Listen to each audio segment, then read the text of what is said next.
आज हम लोग न्यू चैप्टर 6 एल्जेब्रिक एक्सप्रेशंस के बारे में पढ़ेंगे। तो एल्जेब्रिक एक्सप्रेशन हम लोग क्लास 6 में पढ़े थे।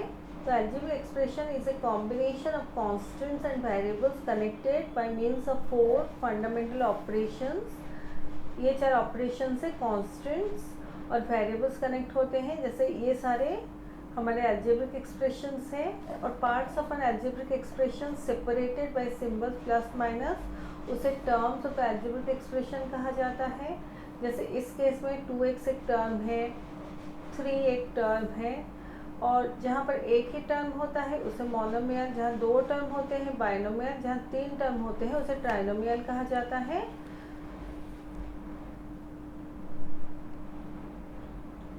तो ये एग्जाम्पल 1 है।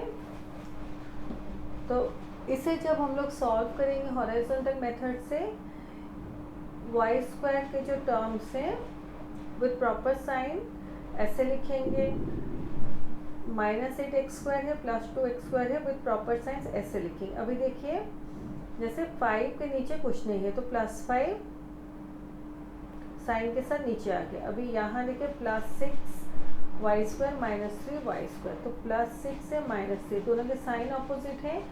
इसे 6 - 3 करेंगे, इसका साइन ये नंबर बड़ा है और इसके सामने प्लस का साइन तो ये +3 होगा, इसलिए हम लोग +3 और y² सेम रहा वैसे किए। यहाँ -8 और +2 है,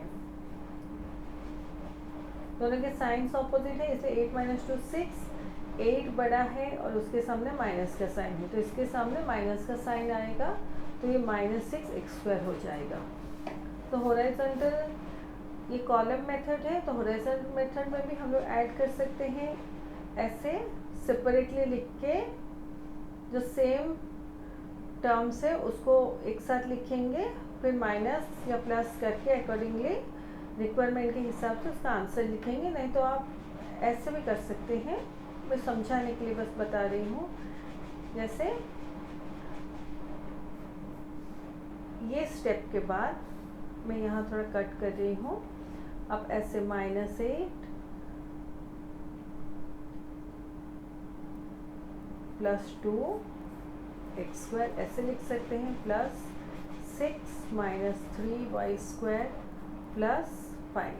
ऐसे आप रफ में लिख के, अगर ऐसे सॉल्व करने में आपको कंफ्यूजन होता है, ऐसे रफ में आप लिख के वर्कआउट कर सकते हैं। बट बेटर है आप इस टाइप लिख के सॉल्व करने की कोशिश कीजिए, क्योंकि हायर क्लासेस में ऐसे करने से फिर ज़्यादा कंफ्यूजन होगा। लेकिन अभी जैसे स्टार्टिंग है, आप अगर ऐसे करने में आपको डिफ़िकल्ट होता है तो आप ऐसे रफ में करके सॉल्व कर सकते हैं। जैसे -8 +2, जैसे मैं यहाँ समझाई थी, -6x², 6 - 3 3, तो ये +3y² +5। तो ऐसे भी आप ऐसे रफ में लिख के ऐसे सॉल्व कर सकते हैं। बट क्योंकि अभी आपका क्लास 7 है, क्लास हायर क्लासेस में आपको ऐसे लिख के सॉल्व करने का ज़रूरत पड़ेगा, तब यहाँ से ही इंटरप्रेट करके सॉल्व कीजिए। बस स्टार्टिंग के लिए आप ऐसे कर सकते हैं। ये सेकेंड एग्जाम्पल है, subtract this number from this number. तो फ्रॉम के बाद जो नंबर होता है उसे हम लोग पहले लिखते हैं, फिर माइनस करके ये नंबर है, तो इससे पहले लिख दिए हम लोग। फिर ये -6p² minus minus plus plus 13pq minus plus minus -r। तो p² के टर्म्स को पहले हम लोग एक साथ ले लिए, फिर pq के टर्म्स को ले लिए और r के टर्म्स को ले लिए। तो अभी देखिए दोनों के साइन हमारे सेम है, -12 -6, इसे 12 + 6 18 करेंगे, इसके सामने माइनस का साइन रहेगा, फिर p² आ जाएगा। और यहाँ पर दोनों के साइन सेम है, तो 5 + 13 18 होगा, प्लस साइन है तो +18 होगा और pq होगा। यहाँ दोनों के साइन सेम है, -r मतलब -1r, तो -14 -1, तो 14 + 1 15, उसके सामने माइनस का साइन रहेगा, -15r।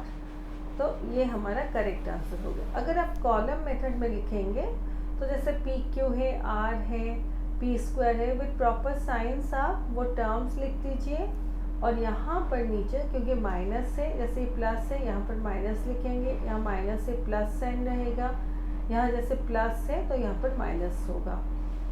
और जब आप कैलकुलेट करें आप ऐसे सोचिए -14r माइनस आर या -1r, तो ये -15r हुआ, ये +5pq प्लस 13pq, तो +18pq, ये -12p² -6p² यानी -18p² हुआ।